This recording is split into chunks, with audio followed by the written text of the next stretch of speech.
Terima kasih, Glad. Shalom semua. Oke, hari ini saya ajak Anda lihat ke Matius pasal 8, ayat 1 sampai ayat 4. Matius 8 ayat 1 sampai ayat yang keempat. Matius pasal 8 ayat 1 sampai ayat yang keempat. Matius 8 ayat 1 sampai ayat 4 adalah sebenarnya pendahuluan dari serangkaian mujizat yang akan diceritakan oleh Matius. Sehabis Tuhan Yesus menyampaikan khotbah di bukit, dalam Matius 8 sampai Matius pasal 9, khotbah di bukit itu Matius 5 sampai Matius pasal 7. Tetapi setelah khotbah di bukit Matius 5 sampai Matius 7, Matius kemudian melanjutkan Matius 8 sampai Matius 9, bicara tentang ada sekitar 9 sampai 10 mujizat. 10 mujizat yang dilakukan Yesus setelah peristiwa itu. 10 mujizat ini dibagi menjadi 3 set. Jadi set yang pertama berisi 3 mujizat. Kalau Anda bisa lihat secara cepat di Matius 8, mujizat 3 set pertama itu adalah Tuhan Yesus menyembuhkan orang kusta.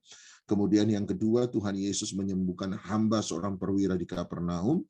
Dan yang ketiga, Tuhan Yesus menyembuhkan ibu mertua Petrus dan orang-orang lain. Itu set pertama. Setelah itu diberi jeda tentang hal mengikuti Yesus, di mana Yesus bicara tentang tantangan untuk mengikuti Yesus. Dia berkata, serigala punya liang, burung punya sarang, tetapi sesungguhnya anak manusia tidak punya tempat untuk meletakkan kepalanya. Setelah dia memberi jeda tentang hal mengikuti Yesus, kemudian dia kembali lagi pada set kedua dari mujizat, serangkaian mujizat, yaitu angin ribut diredakan, 2 orang yang kerasukan setan disembuhkan, dan orang lumpuh disembuhkan. Jadi itu set kedua. Setelah itu dia beri jeda lagi tentang hal mengikuti Yesus kembali. Jadi dia bicara tentang mujizat, mengikuti Yesus, mujizat, mengikuti Yesus. Di situ dia bicara tentang bagaimana dia memanggil Matius dalam hal ini sebagai penulis Injil, bicara tentang bagaimana pengalaman Matius dipanggil Yesus mengikuti dia. Setelah itu dia memasuki set ketiga dalam rangkaian 10 kesembuhan. Jadi anak kepala rumah ibadat, Yairus, itu set ketiga. Yang kedua, dia bicara tentang perempuan pendarahan 12 tahun. Buat saya ini satu rangkaian, tidak bisa dipisahkan. Itu sebabnya dalam Injil juga 2 mujizat ini selalu tidak dipisahkan, tetapi selalu dipresentasikan bersama-sama. Dan kemudian mujizat ketiga pada set ketiga adalah Yesus menyembuhkan 2 orang buta, dan mujizat keempat dalam set yang ketiga seorang bisu disembuhkan. Setelah itu kembali lagi Tuhan Yesus bicara tentang belas kasihan sekaligus panggilan dia kepada setiap kita yang mengikuti Yesus untuk punya belas kasihan yang sama bagi mereka yang sakit, mereka yang terbiar, mereka yang rusak, mereka yang hancur. Jadi Anda lihat, jadi 3 set mujizat ini dibagi menjadi 3, jadi 3 mujizat pertama, kemudian Tuhan Yesus bicara tentang mengikuti Yesus, 3 mujizat kedua, kemudian dia juga bicara tentang mengikuti Yesus, dan 4 mujizat terakhir dia bicara kemudian tentang mereka yang mengikuti Yesus punya panggilan yang sama. Jadi menurut saya mujizat tidak boleh dipisahkan dari pengiringan kita kepada Tuhan. Bahkan tujuan dari mujizat itu sendiri adalah kemudian supaya kita mengikuti dia dengan sungguh-sungguh. Menerima mujizat tanpa pernah diikuti dengan menyerahkan hati kita untuk follow him, mengikuti dia, berjalan bersama-sama dengan dia. Menurut saya definisi dan maksud mujizat itu tidak tercapai. Sebab seringkali ada banyak orang menerima mujizat, ya kemudian menjadi Kristen, tetapi mengikuti Yesus sebenarnya tidak boleh disamakan dengan hanya sekedar menjadi seorang yang beragama Kristen. Tetapi mengikuti Yesus buat saya yang paling penting adalah bagaimana kita menyerahkan hidup dan kehidupan kita untuk berjalan bersama-sama dengan Dia, mengikuti Dia. Ada banyak orang menerima mujizat, tetapi banyak orang gagal setelah menerima mujizat untuk berjalan bersama-sama dengan Yesus. Matius dengan sangat luar biasa menulis 3 mujizat, dia bicara soal mengikuti Yesus. 3 mujizat yang kedua, dia bicara soal mengikuti Yesus. 4 mujizat yang terakhir, dia bicara tentang mengikuti Yesus. Sebab tujuan dari mujizat itu diberikan supaya Anda kemudian mengikuti Dia. Kenapa menurut saya bahwa Tuhan Yesus buat mujizat lebih dahulu, kemudian Dia mengundang orang itu untuk mengikuti Dia dengan sungguh-sungguh? Jawaban saya nomor 1 adalah supaya orang tidak lagi mengikuti Yesus karena mujizat. Semoga Anda nangkap. Berbeda dengan pendeta hari ini. Pendeta hari ini berkata, oh percaya dulu, baru kemudian sakit penyakitmu akan disembuhkan. Percaya dulu, baru problemmu akan diselesaikan. Tuhan Yesus menariknya adalah Dia menyelesaikan problem setiap orang yang datang pada Dia. Dia menyelesaikan dulu persoalan sakit penyakit mereka. Dia menyelesaikan lebih dahulu persoalan ekonomi mereka. Dia menyelesaikan dulu persoalan hati mereka. Baru kemudian Dia mengundang orang itu untuk mengikuti Dia. Supaya ketika orang itu mengikuti Dia, dia mengikuti Yesus bukan supaya sakit penyakitnya disembuhkan, bukan supaya masalah ekonominya diselesaikan. Semoga Anda mengerti maksud saya.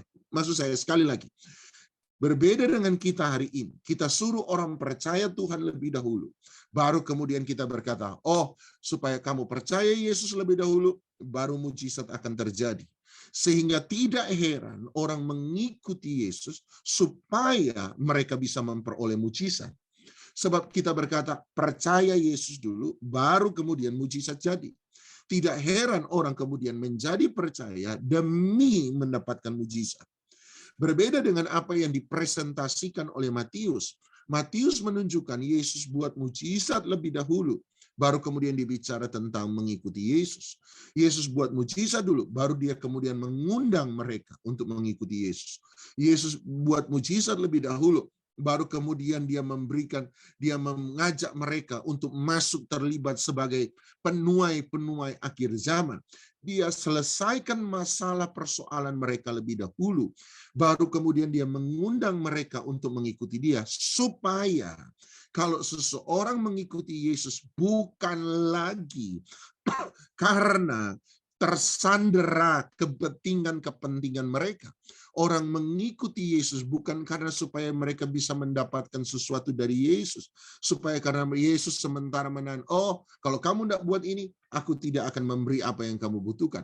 Sehingga sepertinya keinginan mereka, kebutuhan mereka tersandera oleh karena syarat-syarat untuk mengikuti Yesus. Kamu harus ikut aku dulu, baru mujizat terjadi. No, Yesus selesaikan masalah mereka lebih dahulu, baru kemudian Dia memanggil mereka untuk mengikuti Dia, supaya kalau Anda dan saya mengikuti Yesus bukan karena mujizat lagi.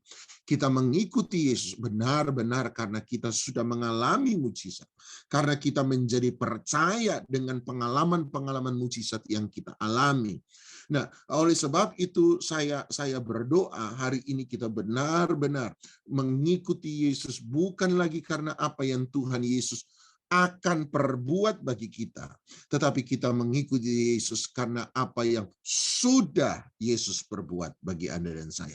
Sekali lagi, jadi saya mengikuti Yesus bukan karena apa yang akan Yesus lakukan bagi saya, tetapi saya mengikuti Yesus karena apa yang sudah Yesus lakukan bagi saya. Saya mengikuti Yesus bukan karena apa yang akan Yesus perbuat bagi saya. Saya mengikuti Yesus bukan karena mujizat, bukan karena keberhasilan, bukan karena kekayaan, tetapi saya mengikuti Yesus karena apa yang sudah anugerah, kasih karunia, kebaikan Tuhan, pertolongan Tuhan. Saya sudah mengalami kebaikan-kebaikan Tuhan dalam hidup saya.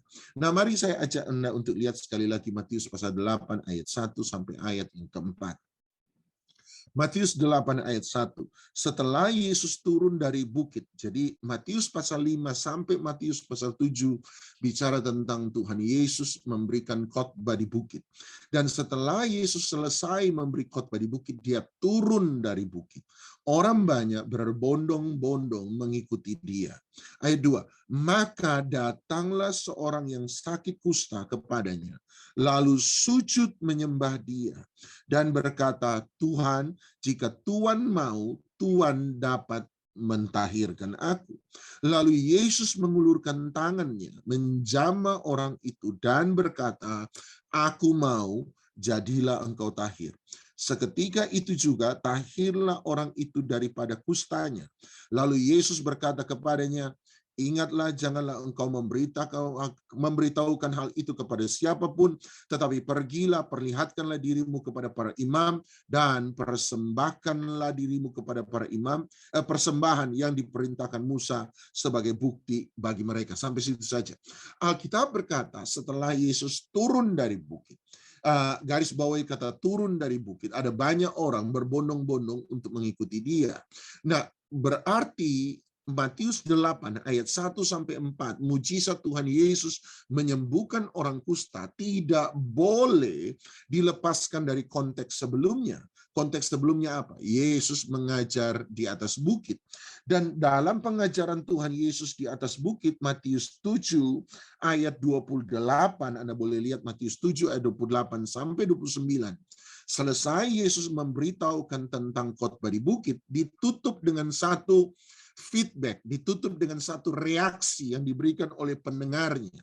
Dan Alkitab berkata, menurut Matius, Alkitab berkata, setelah Yesus mengakhiri perkataan ini, takjublah orang banyak itu mendengar pengajarannya, ayat 29, sebab dia mengajar mereka sebagai orang yang berkuasa, tidak seperti ahli-ahli Taurat mereka. Jadi Anda bayangkan, Matius 8 dimulai dengan satu konteks, satu keadaan, di mana orang sementara takjub dengan seluruh pengajaran Tuhan Yesus, dan mereka berkata, mengapa pengajaran Tuhan Yesus hari itu berbeda, membuat banyak orang takjub, sebab dia mengajar seperti orang yang berkuasa.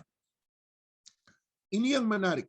Ada banyak orang berbicaranya terdengar karismatik. Ketika dia berbicara itu sangat menarik, seperti orang berkuasa. Yesus mengajar, dan ketika dia mengajar ada banyak orang tertarik dengan pengajaran Yesus. Tetapi tantangan yang sesungguhnya bukan ketika dia sementara mengajar. Tantangan sesungguhnya Matius 8 adalah ketika dia turun. Anda lihat, mereka berkata bahwa perkataan Yesus, pengajaran Yesus adalah pengajaran yang berkuasa. Tetapi pertanyaannya adalah, jangan-jangan di mulut berkuasa. Tetapi pertanyaan sesungguhnya, apakah engkau punya kuasa untuk menyembuhkan orang sakit? Apakah engkau punya kuasa untuk mempraktekkan apa yang engkau ajarkan? Nah, itu yang paling penting. Mereka percaya hari itu tentang apa yang dia ajarkan sebagai orang yang berkuasa. Tetapi seringkali di mulut boleh sangat karismatik, di mulut sangat memukau, di mulut sangat indah, di mulut sangat ideal. Tetapi ketika dibawa pada dunia praktika, dunia kehidupan sehari-hari, apa yang diajarkan seringkali tidak bisa diterapkan. Makanya saya bilang tantangan sesungguhnya Yesus bukan ketika dia sementara mengajar, tetapi tantangan sesungguhnya Yesus adalah setelah dia selesai mengajar. Tantangan kami pendeta, tantangan Anda dan saya sebagai seorang umat Tuhan adalah bukan ketika saya sebagai pendeta sementara berbicara di mimbar, tetapi tantangan saya sebagai seorang pendeta sesungguhnya adalah ketika saya turun dari mimbar, keluar dari gedung gereja, tidak dilihat oleh siapapun, apakah kehidupan saya sesuai tidak dengan apa yang saya ajarkan. Apakah yang saya katakan di mimbar dapat saya praktekkan dalam kehidupan sehari-hari. Di mimbar Anda boleh bicara soal pengampunan. Di mimbar Anda boleh bicara tentang beberapa pengalaman-pengalaman Anda di waktu lampau ketika Anda belajar mengampuni orang. Boleh. Tetapi hari ini setelah Anda turun dari mimbar, apakah Anda tetap mampu untuk terus-menerus mengampuni orang lain? Di situ tantangan sesungguhnya. Ketika Anda di mimbar, Anda boleh bicara soal percaya, tetapi ketika Anda turun dari mimbar, keluar dari pandangan banyak orang jemaat, persoalannya adalah apakah Anda masih tetap bisa percaya sekalipun di tengah-tengah kesulitan. Jangan-jangan saya sebagai seorang pendeta punya standar ganda. Kita suruh jemaat untuk percaya, tetapi saya sendiri seringkali tidak bisa percaya. Sebab saya kemudian memberi banyak alasan ini dan ini dan ini dan ini dan ini dan ini mengapa saya tidak bisa percaya. Jemaat banyak saya tuntut untuk mengampuni, tetapi ketika orang lain menyakiti saya kemudian berkata, oh ya, kasusnya beda. Kamu kan mengalami ini, tapi saya lebih berat daripada kamu. Kita kemudian tanpa sadar menggunakan standar ganda. Sama dengan jemaat, sama. Ketika Anda mendengar, Anda bilang amin, Anda tertarik. Tetapi ketika kita keluar dari gedung gereja, setelah kita selesai mendengarkan khotbah, persoalannya apakah kita bisa mengimani amin yang kita katakan waktu khotbah? Apakah kita bisa melakukan, mengimani amin yang Anda katakan selama ini? Ketika memasuki awal-awal pandemi, saya pernah bilang pada beberapa orang, saya berkata, sekaranglah waktunya untuk kita melakukan segala sesuatu yang kita aminkan waktu kita mendengar khotbah. Sebab gampang untuk bilang amin ketika hati kita sementara tertarik dengan khotbah pendeta, hati kita membara ketika mendengar khotbah yang berapi-api. Mudah bagi kita berkata amin, amin, amin, amin, amin, amin. Tetapi pertanyaan sesungguhnya adalah setelah Anda keluar dari gedung gereja, setelah Anda tidak mendengar khotbah pendeta yang berapi-api dan bersemangat, dapatkah kita melakukan itu?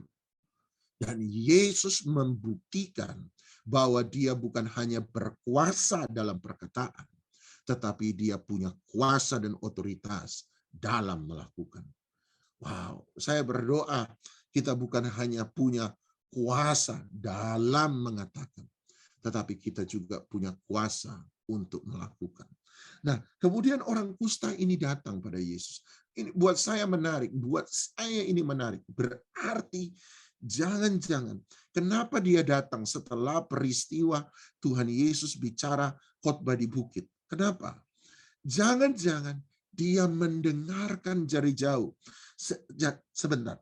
Anda tahu bahwa orang kusta tidak boleh mendekati orang biasa. Dia harus ada di jauh. Dan buat saya adalah ketika Yesus sementara bicara selama Matius 5 sampai Matius 7 tentang khotbah di bukit, ada satu orang kusta dari kejauhan, sebab dia tidak bisa mendekat. Tetapi dari kejauhan, dia mendengar semua yang Yesus katakan hari itu.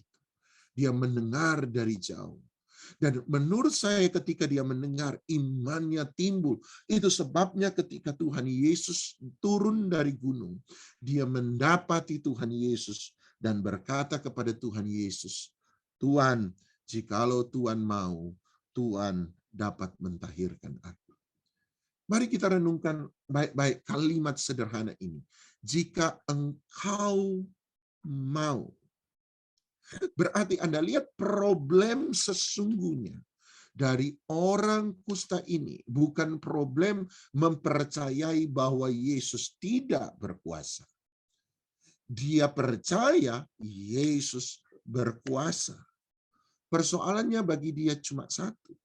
Bukan dia meragukan bahwa Yesus tidak mampu menyembuhkan dia. Dia percaya dan terlanjur percaya bahwa Yesus sanggup untuk menyembuhkan dia. Sebab apa itu? Iman timbul dari pendengaran.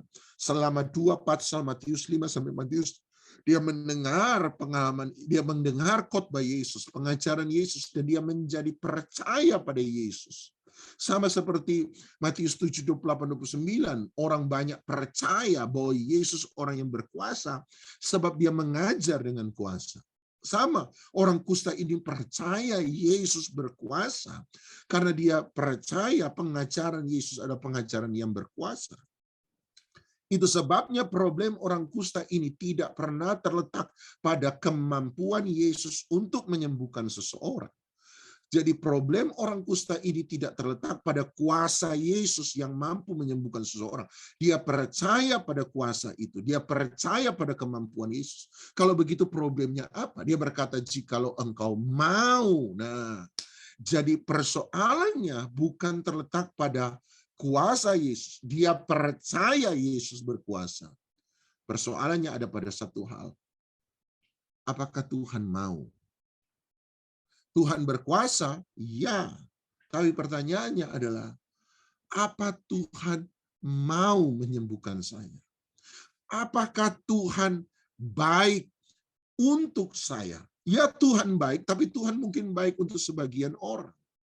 Tetapi pertanyaannya adalah, apakah kebaikan Tuhan yang universal itu, kebaikan Tuhan yang general itu, dapat menjadi kebaikan yang personal? Bukan untuk orang lain. Tapi apakah Yesus mau menyembuhkan saya? Saya sudah dengar banyak kesaksian orang disembuhkan. Tetapi Tuhan itu baik untuk mereka. Pertanyaannya adalah, apakah Tuhan yang sama baik untuk saya? Kenapa dia bertanya begitu? Sebab keadaannya meragukan bahwa dia ini adalah orang yang harus diperhatikan. Keadaannya hari itu sebagai orang kusta yang ditolak oleh semua orang membuat dia bisa meragukan, ya jangan-jangan Tuhan sama seperti semua orang. Jangan-jangan Tuhan sayang kepada yang kaya. Jangan-jangan Tuhan peduli kepada yang beriman sungguh-sungguh. Jangan-jangan Tuhan hanya spesial bagi mereka yang doa 1 hari 8 jam. Bagaimana dengan saya yang tidak melakukan itu? Bagaimana dengan saya yang miskin? Bagaimana dengan saya yang terhilang? Bagaimana dengan saya yang sudah rusak dan hancur? Bagaimana dengan saya yang sudah dibuang oleh banyak orang? Bagaimana dengan saya? Pertanyaannya, Yesus bisa baik bagi orang lain, tetapi pertanyaannya yang paling penting adalah apakah Yesus baik bagi saya?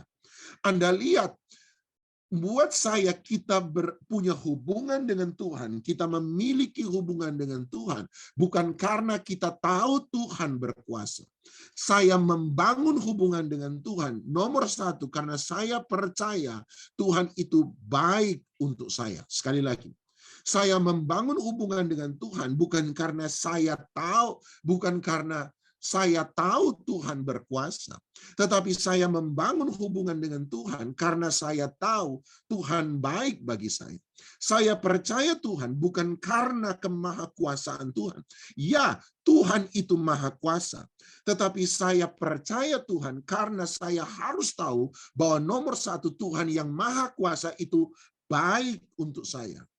Saya membangun hubungan dengan istri saya bukan karena istri saya cantik, walaupun menurut saya dia cantik.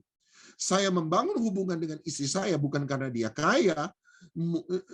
Kalau saya membangun hubungan dengan istri saya karena dia cantik, dia kaya, dia orang sukses, maka saya membangun hubungan di atas apa yang dia miliki.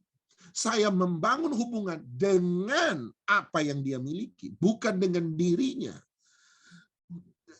Saya membangun sebuah hubungan transaksional dengan dia. Karena apa yang dia punya, saya ingin punya. Karena kecantikannya dia, saya ingin miliki. Karena kebisaannya dia, saya ingin punyai. Karena kekayaannya dia, saya ingin juga dapatkan. Saya kalau menikah dengan dia, saya membangun hubungan dengan istri saya karena kecantikan, kekayaan, keberhasilan, kesuksesannya, maka saya sementara membangun hubungan transaksional dengan istri saya. Tetapi saya membangun hubungan dengan dia bukan karena itu semua, walaupun dia memang cantik, walaupun dia mungkin sukses, dia berhasil, dia kaya, tetapi saya membangun hubungan dengan dia sebab nomor 1, saya tahu dia baik bagi saya. Anda lihat kalau satu kali misalnya, Ada satu pemuda, anggaplah kaya raya. Seorang pemuda kaya raya naik BMW, naik Mercy. Kemudian waktu dia keluar dari mobil, dia lihat Anda. Jadi ada satu perempuan, dia lihat Anda. Dan kemudian dia fall in love on the first sight. Jatuh cinta pada pandangan pertama. Kemudian pria yang kaya ini datang, anggaplah kaya, badannya bagus, mukanya tampan.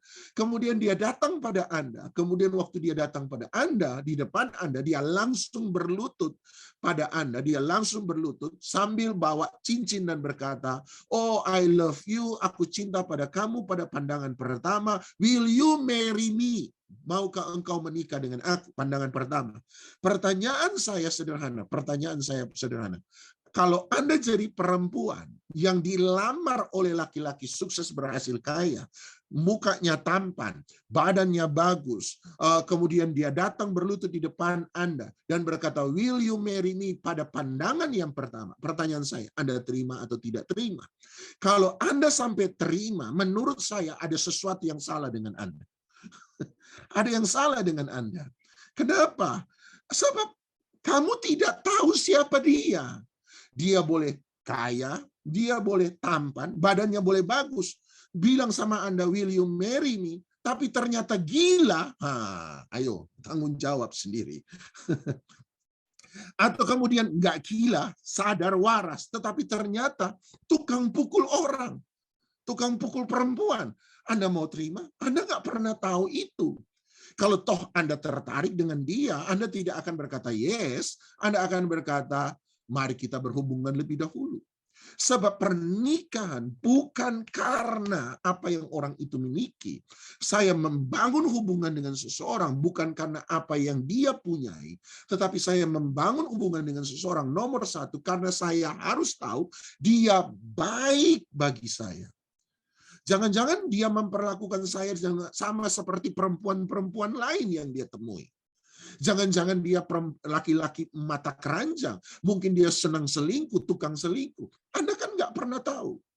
You must have relationship dengan dia lebih dahulu. Anda harus punya hubungan dengan dia lebih dahulu supaya Anda bisa mengerti apakah dia baik dan memperlakukan Anda berbeda dengan caranya memperlakukan orang lain, ataukah dia memperlakukan Anda sama bahkan lebih rendah daripada orang lain. Anda tidak tahu. Sama Bapak Ibu. Saya punya hubungan dengan Tuhan bukan hanya karena dia maha kuasa. Tuhan punya Mercy Lamborghini, Tuhan punya tampang yang ganteng, punya badan yang bagus. No, saya membangun hubungan dengan dia sebab I know God is good to me. Tuhan itu baik bagi saya. Itu sebabnya dia datang hari itu. Dia bertanya, "Kalau engkau mau." Persoalannya bukan persoalan Tuhan mampu atau tidak mampu. Dia tahu Tuhan mampu. Tapi pertanyaannya, apakah Tuhan yang mampu maha kuasa itu baik bagi saya?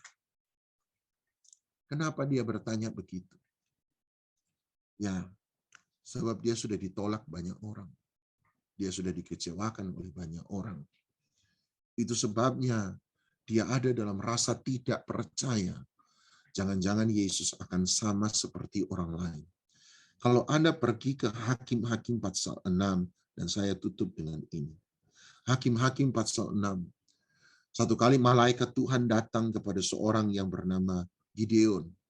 Dan waktu malaikat Tuhan datang kepada Gideon, malaikat Tuhan berkata, "Hai pahlawan yang gagah berani." Gideon kemudian berkata, "Mengapa engkau mengatakan demikian? Bukankah Tuhan yang seharusnya menolong kami? Mengapa Tuhan tidak menolong kami? Tuhan yang seharusnya menyelamatkan kami dari cerita nenek moyang kami.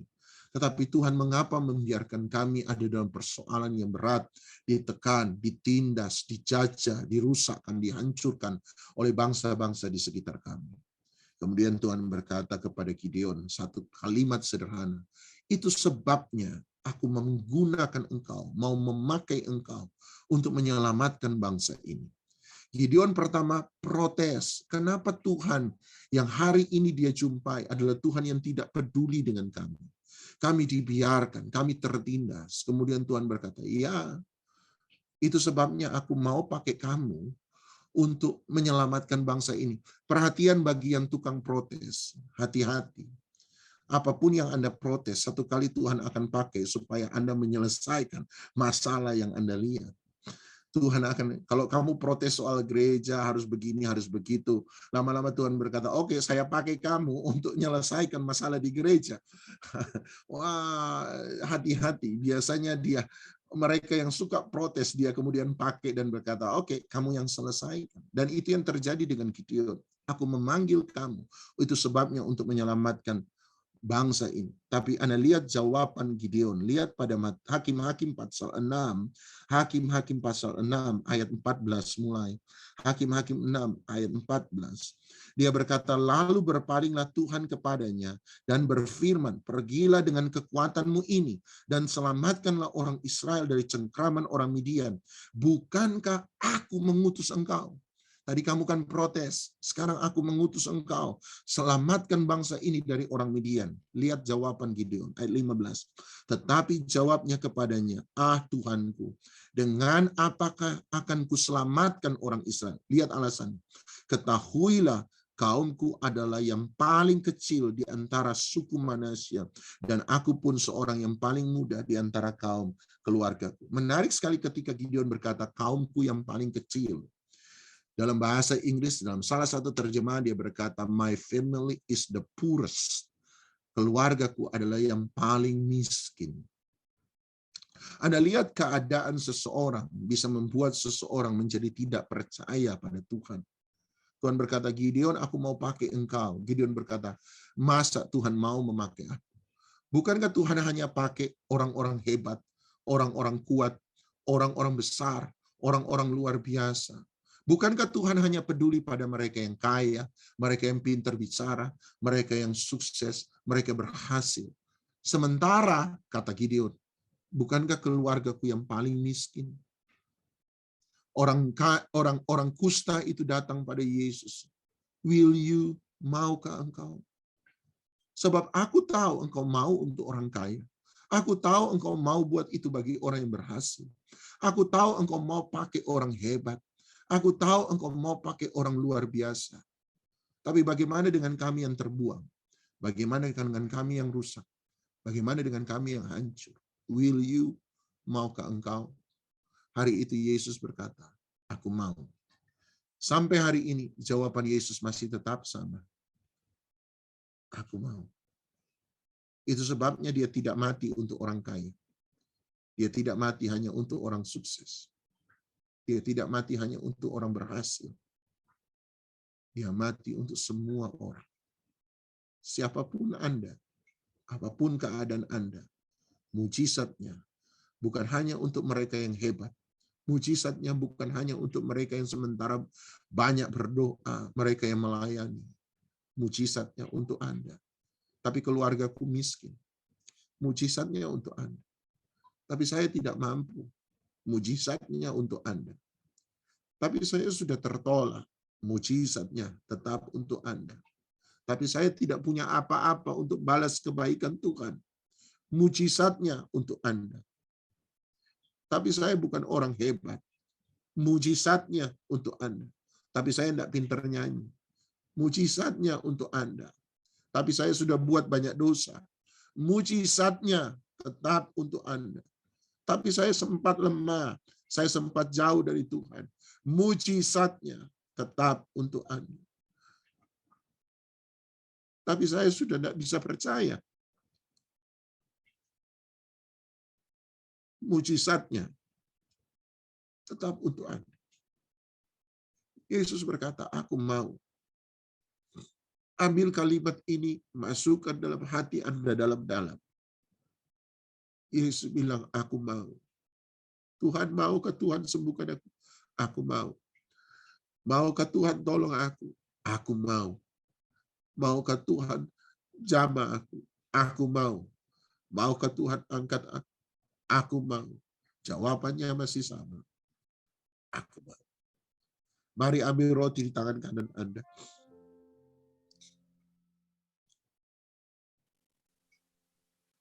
Hari ini biarkan. Bukan hanya kuasanya. tapi kebaikan lebih dahulu mengalir dalam hidup Anda. Sebab di mana ada kasih, di situ ada kuasa. Di mana kasihnya mengalir, di situ kuasanya dinyatakan. Datang pada Dia. Datang pada Dia. Bahkan hari itu saya percaya Yesus bisa melewati jalan yang lain, supaya Dia tidak perlu bertemu dengan orang kusta ini. Tapi hari itu Dia pilih satu jalan yang saya percaya Dia sudah tahu. Dia akan ketemu dengan orang kusta.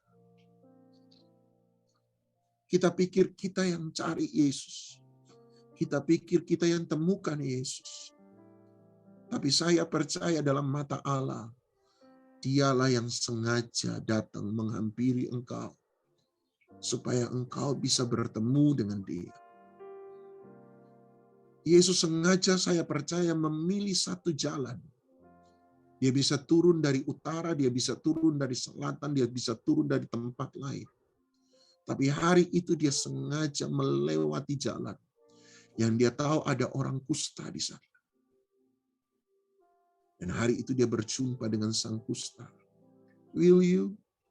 Maukah engkau? Yesus dalam hati berkata, kamu nggak tahu bahwa aku sengaja memilih jalan ini, supaya aku bisa berjumpa dengan engkau. Sebab aku mau. Aku mau. Aku mau. Aku mau. Dan sampai Dia mati di atas kayu salib, Dia tetap berkata, aku mau. Aku mau. Itu sebabnya setiap tetes darahnya, bilur-bilurnya, menjadi kesembuhan bagi semua orang. Ambil roti di tangan kanan Anda. Yesus pada perjamuan makan malam terakhir mengucapkan berkat atas roti itu, memecah-mecahkannya, dan berkata, inilah tubuhku yang telah dipecahkan bagi kamu semua. Perbuatlah ini menjadi peringatan akan aku. Percayakah Anda bahwa roti ini bukan lagi roti biasa, melainkan persekutuan dengan tubuh Kristus? Kalau percaya, mari kita makan dengan iman, kita makan bersama-sama di dalam nama Tuhan Yesus Kristus.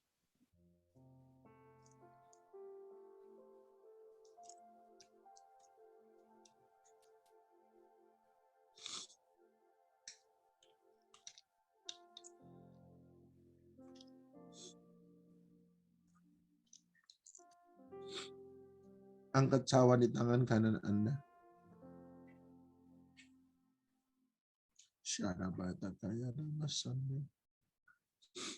Yesus kemudian mengambil cawan anggur, mengucapkan syukur atasnya, dan berkata, inilah cawan perjanjian baru, darahku yang telah ditumpahkan untuk keselamatan semua orang. Percayakah Anda bahwa cawan yang kita ucapkan syukur atasnya adalah persekutuan dengan darah Yesus? Kalau percaya, mari kita terima dengan iman, kita minum bersama-sama di dalam nama Tuhan Yesus Kristus. Sambil rekan-rekan Sam Glady menyanyikan satu lagu, yuk mari kita renungkan, kita naikkan ucapan syukur kita pada Tuhan. Dan biarkan kasih-Nya mengalir. Kasih-Nya mengalir. Yesus, teramat baik kasih-Mu, nyata di dalamku. Engkau yang terbaik, Yesus, Kau sungguh baik. Yesus, teramat baik.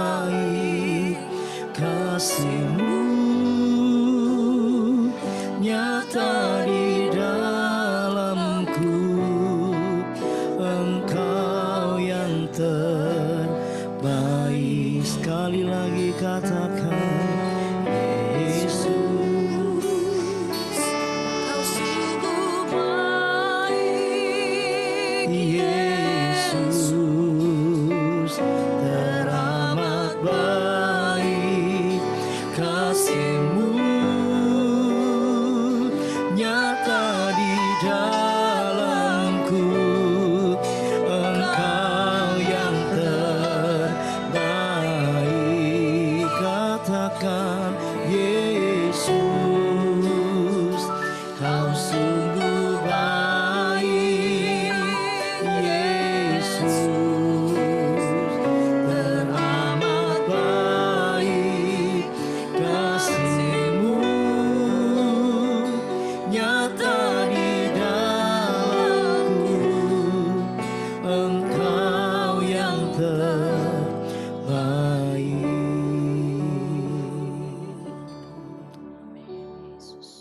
Yesus, Kau sungguh baik. Yesus, teramat baik. Kasih-Mu nyata di dalamku, Engkau yang terbaik. Yesus, Kau sungguh baik. Yesus, teramat baik. Kasih-Mu nyata di dalamku, Engkau yang terbaik. Biarlah kebaikan Tuhan tercurah dalam hidupmu, dan kami percaya bahwa sungguh-sungguh Tuhan baik. Maunya Tuhan, aku maunya Tuhan menjadi jawaban terhadap setiap doamu. Datanglah berseru pada Dia, apapun keadaanmu, tetap percaya bagi Tuhan tidak ada yang mustahil. Oleh sebab itu, terimalah segala berkat daripada Allah Bapa, cinta kasih sayang dan syafaat daripada Tuhan Yesus Kristus, persekutuan, penghiburan, kekuatan, sukacita, damai sejahtera, kemenangan, hikmat, wahyu, urapan daripada Roh Kudus menyertai kita mulai daripada pagi hari ini, keluarga kita, masa depan kita, pekerjaan kita, sampai selama-lamanya, di dalam nama Tuhan Yesus Kristus. Yang percaya dilawat, diberkati Tuhan. Sama-sama kita katakan amin. Amin.